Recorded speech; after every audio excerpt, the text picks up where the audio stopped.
여러분 안녕하십니까? 광주 MBC 뉴스투데이입니다. 먼저 오늘의 주요 뉴스입니다. 세월호 참사 4주기를 맞아 희생자를 추모하고 진실규명을 바라는 분위기가 뜨겁습니다. 책임자를 가려내는 일은 아직도 끝나지 않은 진행형입니다. 지난주 민주당 전남지사 후보 경선에 이어 이번 주에는 광주시장 경선이 진행됩니다. 경선 후보 3명을 검증하는 생방송 TV 토론이 오늘 오전 광주 MBC에서 열립니다. 민주평화당 광주시당이 구청장 후보 3명과 광주시의원 후보 6명을 확정해 발표했습니다. 철강 산업의 중심지 광양시가 관광도시로의 변모를 시도하고 있습니다. 섬진강과 백운산 등 천혜의 자원과 도심 속 자원을 적극 활용할 계획입니다. 세월호 참사가 일어난 지 오늘로 꼭 4년입니다. 왜 그토록 많은 인명피해가 나야 했는지 책임을 묻고 처벌하는 것은 다시는 세월호와 같은 참사가 있어서는 안 되기 때문입니다. 세월호 참사와 구조뿐만 아니라 인양과 진상조사에 이르기까지 숨은 책임자를 찾는 일도 이제 시작입니다. 김진선 기자입니다. 14개월째 세월호 인양 준비 작업이 진행되던 지난 2016년 6월.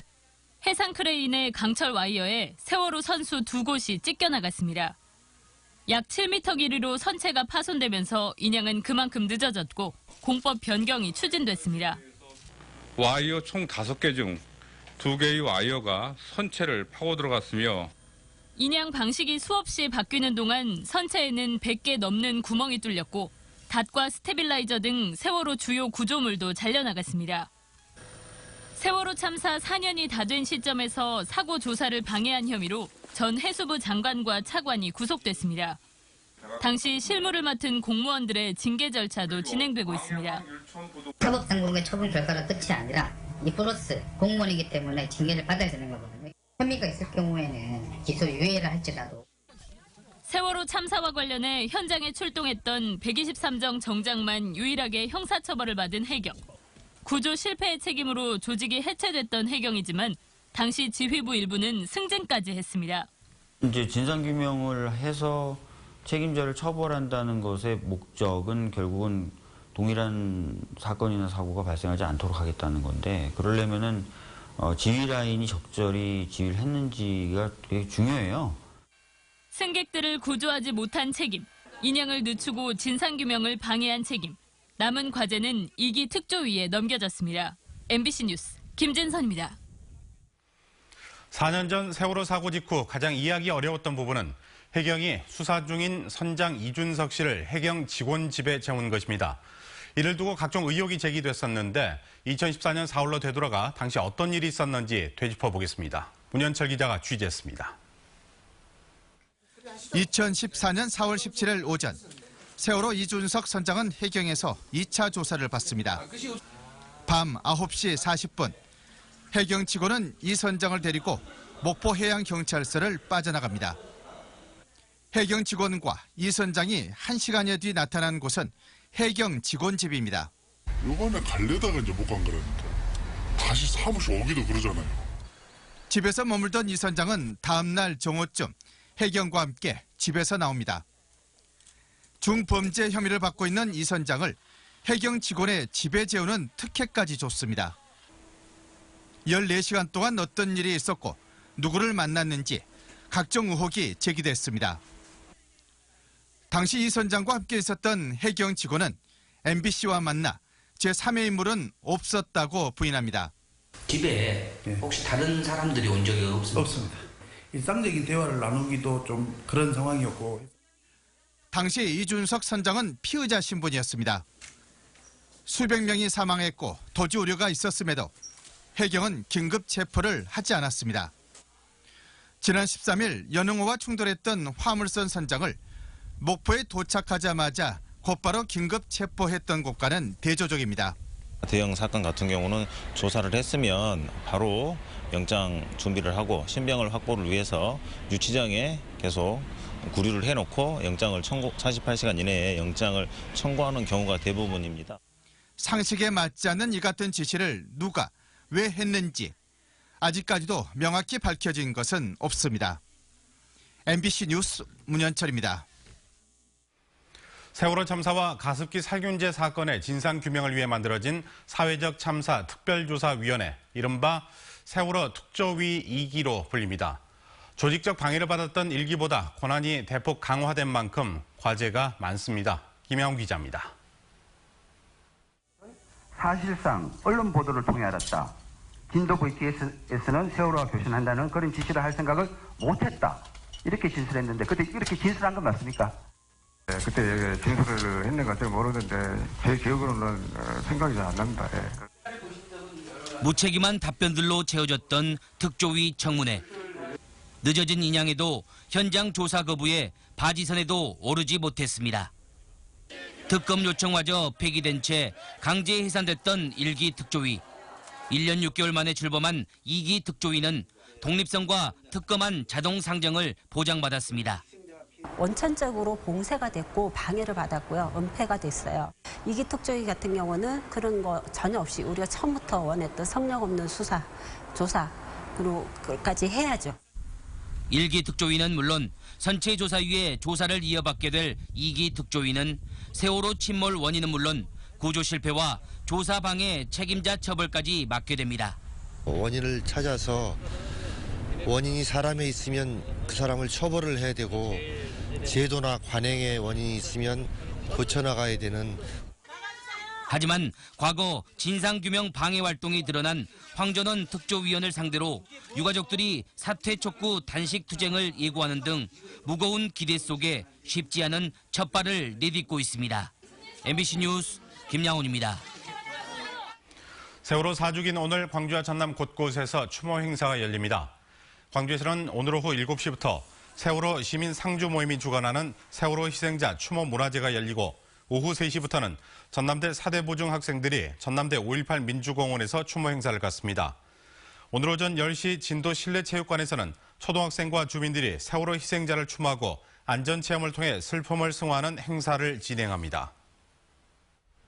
주말 동안 미세먼지 때문에 많이 불편하셨을 텐데요. 다행히 오늘은 맑고 깨끗한 하늘 보실 수 있겠습니다. 현재 출근길은 많이 쌀쌀합니다. 내륙을 중심으로 설이나 얼음이 어는 곳이 있어서 농작물 관리 잘 하셔야겠습니다. 낮에는 광주가 19도로 어제보다 3도가량 높겠지만 여전히 평년을 밑돌겠습니다.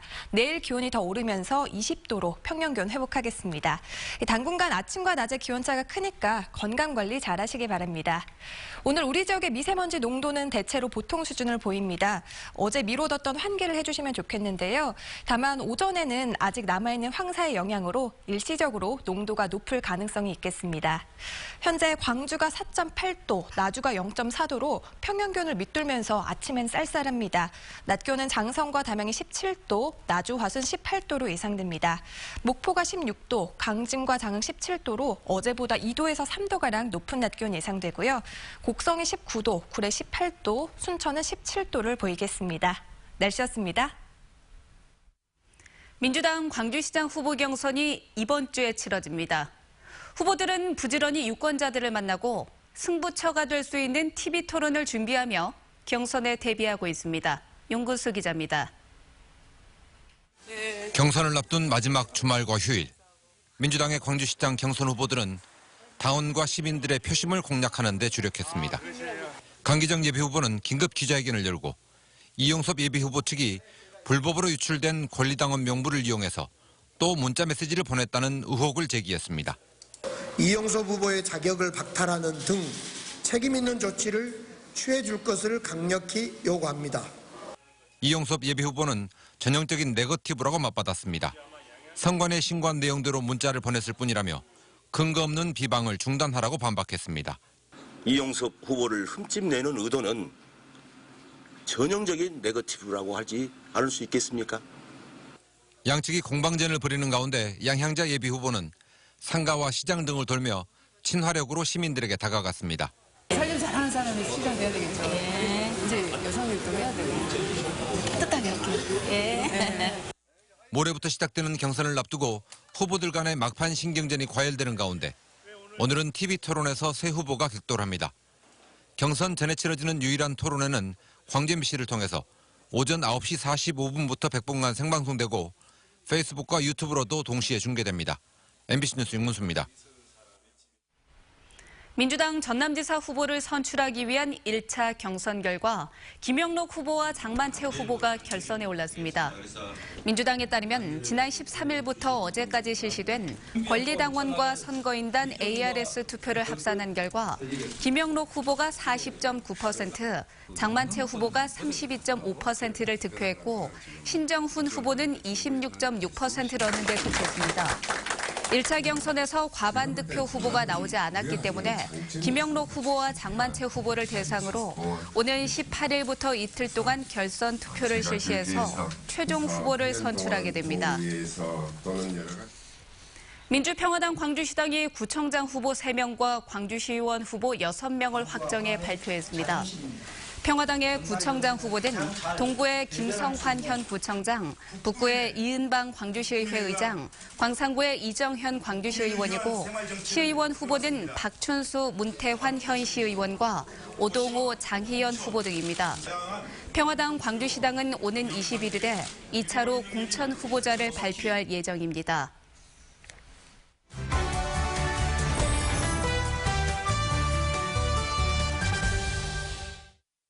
네, 오늘 이슈인 투데이에서는 어제 있었던 민주당 경선 결과를 중심으로 전남지사 선거 판세를 자세히 살펴보겠습니다. 네, 김대현 시사평론가와 이야기해보도록 하겠습니다. 안녕하세요. 안녕하십니까. 네, 어제 9시에 결과가 발표가 됐습니다. 네. 김영록 후보와 장만채 후보가 결선에 올랐는데 어떻게 보고 계십니까? 먼저 두 후보가 올라오기 전에 3위에 머무는 신정훈 후보와 김영록 후보의 희소성의 문제입니다. 네. 문재인 대통령이랑 공통 분모를 두고 두 사람이 나눠먹는 형국이었고 장만채 후보 같은 경우는 일찍이 전남의 동북권의 대표 주자로 자리매김을 했는데 김영록 후보와 신정훈 후보 같은 경우는 이제 서북권을 두고 나눠먹는 형국이었어요. 그래서 두 사람이 1차를 관문을 통과하기는 어려울 것이다. 그렇다면 누가 올라올 것이냐 이게 이제 관심이 있었고요. 그게 이제 일주일 전만 해도 그 김영록 후보 같은 경우는 전남의 당협위원장들이 대거 몰리면서 세력 규합하면서 조심스럽게 김영록 대 장만채가 올라오지 않을까 이렇게 예측을 했었습니다. 네, 그렇군요. 네. 이 결선 투표에서는 두 후보가 어떤 점이 가장 유리할까요? 네. 일단 뭐 장만채 후보 같은 경우는 그 재선 교육감, 8년 교육감에 대한 그 인지도 그리고 8년 교육감이 좀 긍정적으로 일을 잘했다는 평가가 있습니다. 그래서 이번에 1차 컷오프도 1차 경선도 올라온 것 같고요. 김영록 그 후보 같은 경우는 이제 어쨌든 간에 다양하게 부지사, 국회의원 그리고 문재인 정부 초대 장관을 했지 않습니까? 그렇죠. 이런 강점이 있는데 김영록 후보 같은 경우는 요즘으로 보면 문재인 마케팅이 상당히 효과를 보고 있어요. 보통 여론조사에서 적게는 10% 이상을 그 득표를 하거든요. 네, 그래서 그렇게까지 나요? 네. 10% 이상의 득표가 있기 때문에 문재인 마케팅이 상당히 유리하고 반면 이제 선거라는 건 판세가 2, 3일 안에서 뒤집어지는 경우가 많거든요. 그래서 그래프로 말씀드리면은 상승 국면이 누가 더 많이 상승을 하느냐 이걸 보면 아시는데 장만채 후보 같은 경우는 입당 보름 만에 30% 지지율을 차고 올라왔거든요. 네. 이거의 그래프와 김영록 후보 같은 경우는 어쨌든 1위를 차지했지 않습니까? 네. 이분도 역시 마찬가지로 가장 늦게 경선에 뛰어들었음에도 불구하고 두 후보의 상승 그래프를 보면 2차도 예측이 가능하지 않을까 이렇게 생각이 됩니다. 네, 그런 관점으로 최종적으로까지 지켜보면 재미있을 것 같네요. 예. 자, 민주평화당 알아보도록 하겠습니다. 박지원 의원 출마설이 계속 나오다가 최근에 주춤한데 이후에 전남도지사 경선 판도 어떻게 보고 계십니까? 일단 두 가지로 좀 봐야 할 것 같아요. 민평당이나 박지원 같은 경우는 여러 차례 민주당 후보가 결정이 되면 결정하겠다. 그 말은 뭐냐면 본인들이 유리한 후보가 나오면 출마를 할 것이다. 이제 이렇게 보여졌는데요. 사실 이제 민평당 같은 경우는 정의당과 어렵스럽게 원내 교섭단체를 구성했지 않습니까? 그러다 보니까 박지원 의원이 출마를 하려면 국회의원직을 사퇴를 하기 때문에 이게 쉽지가 않거든요. 교섭단체 문제가 걸려 있죠. 그렇죠. 그래서 이제 박지원 의원이 빠져버리면 교섭단체가 깨져버리는 이런 상황이기 때문에 승리하지 않으면 출마할 수 없는데 현재 기세를 보면 김영록 후보나 장만채 후보 누가 되든 간에 현재 여세로 본다면 쉽지 않을 것으로 보여집니다. 알겠습니다. 하나 더 이야기를 해보도록 하겠습니다. 민주당 광주시장 경선이 이번 주부터 시작이 됩니다. 이 어떤 점이 관전 포인트가 될지 이야기 좀 해주시죠. 그 정치학에서 보면 이제 그 해고적 투표, 전망적 투표 이야기를 많이 합니다. 해고적 투표 같은 경우는 이제 심판론, 그러니까 전직 단체장에 대해서 그동안 뭘 했느냐 이걸 묻는 투표. 경력에 대해서 이야기를 하고. 경력이나 이제 심판론이죠. 그런데 이번 강주시장 경선 같은 경우는 현역 시장이 불출마 선언을 하면서 해고적 투표를 못하는 이런 상황이 됐고, 반면에 전망적 투표로 갈 상황이 있는데, 전망적 투표 같은 경우는 이제 미래라든가 희망을 가지고 사람들이 투표를 하게 됩니다. 그런 면에 봤을 때 현재의 강주시장 경선의 미래 희망은 앞서 말씀드렸다시피 문재인 대통령이라는 키워드가 중심에 있어요. 근데 현재 문재인 대통령 지지율이 고공상승하기 때문에 이 수혜자가 누구냐? 얼핏 보면은 이제 양양자 후보와 이용수 후보가 그 수혜의 대상이 되지 않느냐, 이렇게 보여지고, 강기정 후보 측 입장에서는 끊임없이 이용수 후보와 1대1 양자 구도를 만들려고 좀 하지 않습니까? 근데 여기 이제 양양자 후보가 사실상 SNS라든가 기타 그 빅데이터 분석을 보면 상당히 치고 올라오는 양상을 보이고 있거든요. 그래서 1대1 구도는 힘들 것 같고, 1차 관문 역시 전남도지사 선거처럼 3명 후보 중에 그 1차를 통과하는 후보가 없을 거다, 이렇게 보여집니다. 다음 주 월요일에 또 출연을 하시는데 그때는 좀 더 구체적으로 저희가 또 그래도 분석을 될까요? 해볼 수가 있을 거예요. 아직 이야기가 조금 조심스러우신가 봅니다. 오늘 나와주셔서 고맙습니다. 감사합니다. 감사합니다.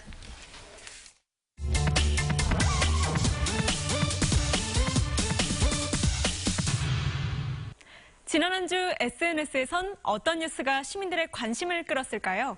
광주 프렌즈 페스티벌 개막 소식과 공무원들의 공로 연수에 대한 뉴스였습니다.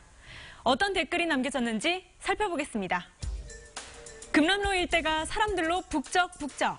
무슨 일일까요? 바로 거리공연 축제, 광주 프렌즈 페스티벌이 개막했기 때문인데요. 아마추어에서 전문 예술단체까지 특색 있고 재미있는 공연들로 거리가 꽉 찼습니다.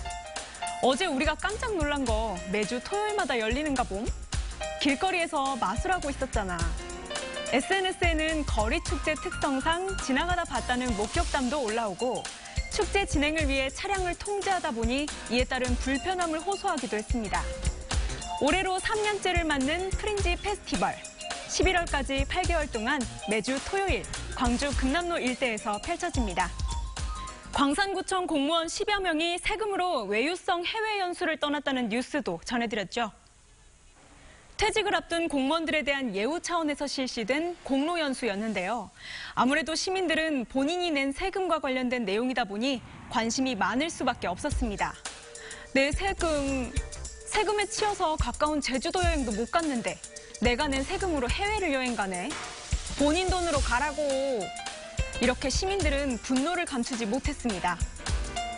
또 본인이 일하고 있는 회사에선 협회비를 걷어 원장들과 사무국장에 해외 연수를 보내준다는 폭로의 글을 남기기도 했습니다.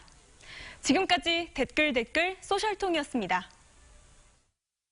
광양시는 인근 여수나 순천시보다는 관광도시로서 인지도가 낮습니다. 그래서 광양을 3대 권역으로 나눠 관광도시로 변화가 시도되고 있습니다. 박민주 기자입니다. 지난해 조성된 광양 도심권의 3화선 공원입니다. 300m 길이의 무지개 다리가 만들어졌지만 관광 견인 효과는 미흡합니다. 광양시가 이곳을 중심으로 도심권 관광개발 모델을 내놨습니다. 기로대교에서 금호대교에 이르는 9.4km 구간에 해변 관광 테마거리를 조성합니다. 오는 2020년까지 160억 원을 들여 달빛 광장과 수변 전망대, 워터스크린이 어우러진 특화된 공간으로 만든다는 겁니다. 체육공원 쪽에다가 휴식 공간을 만들고, 그다음에 3화선 주변에는 워터프런트 공간을 만들어서 섬과 그다음에 해안을 같이 즐길 수 있는 그런 도심권 관광지로 만들 계획입니다. 섬진강권 관광개발 사업도 진행됩니다. 백두대간 종점 관광 명소화 사업과 섬진강 백길 복원에 레포츠 시설도 조성합니다. 지난해부터 추진된 백운상권 4대 계곡의 관광 명소화 사업에는 내년까지 90억 원이 투입됩니다. 시민들은 차별화된 관광 브랜드와 머무는 관광지로 변화가 지역 경제로 이어지는 파급 효과가 필요하다고 강조합니다. 이 도심권 관광이라는 것이 꽃만 보고 가는 게 아니라 숙박이나 또 체험거리, 다양한 프로그램들이 진행되면서 1박 2일, 2박 3일 머무는 관광으로 진행이 돼야 될 것 같고요. 도심 섬진강, 백운산 3대 권역에 부족한 관광 인프라를 구축하겠다는 광양시. 관광도시로 변화 성패에 지역민들의 관심이 커지고 있습니다. MBC 뉴스 박민주입니다. 초등학생을 성희롱한 혐의로 기소된 계약직 강사가 집행유예를 선고받았습니다. 광주지법 형사 4단독은 지난해 8월 나주의 한 초등학교에서 12살 A양에게 성경험을 물어보고 수차례 손을 잡은 혐의로 기소된 68살 이모 씨에게 징역 1년, 집행유예 2년을 선고했습니다. 광주지법은 죄질이 불량하고 피해자와 합의하지 않았다며 양형 이유를 밝혔습니다. 뇌물수수 혐의로 기소된 조세철 광주시 의회 의원에게 2심에서도 집행유예가 선고됐습니다. 광주지법 형사 2부는 지난 2014년 지역구 관공서에서 이 납품을 도와주겠다며 업자로부터 400만 원을 받은 혐의로 기소된 조 의원에게 원심과 같은 징역 8개월에 집행유예 2년을 선고했습니다. 재판부는 피고인 행위는 사회적 신뢰를 훼손한 행위로 비난 가능성이 크다고 양형 이유를 밝혔으며 이대로 형이 확정되면 조 의원은 의원직을 잃게 됩니다.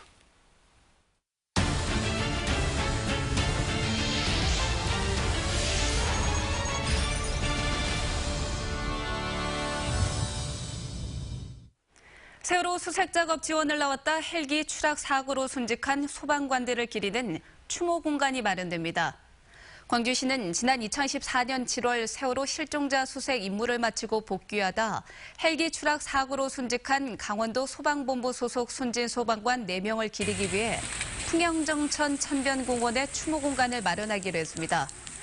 세월호 참사 4주기인 오늘 오후엔 순직 소방관의 희생정신을 기리는 추모 식수 행사를 열 예정입니다. 진도군의 경기 침체가 여전히 지속되고 있는 것으로 나타났습니다. 진도군이 10개 지역 금융기관의 세월호 참사 관련 대출 현황을 분석한 결과 2014년 진도군 소상공인의 대출액 122억여 원 가운데 14억여 원만 상환돼서 원금 대비 상환율이 12%에 그쳤습니다. 또 세월호 특별 영어 자금을 통해서 어민들이 147억여 원을 대출했지만 68억여 원이 일반 대출로 전환돼 대출 기한이 연장된 상태입니다. 광주시가 오존경보제 상황실 운영 기간을 확대합니다.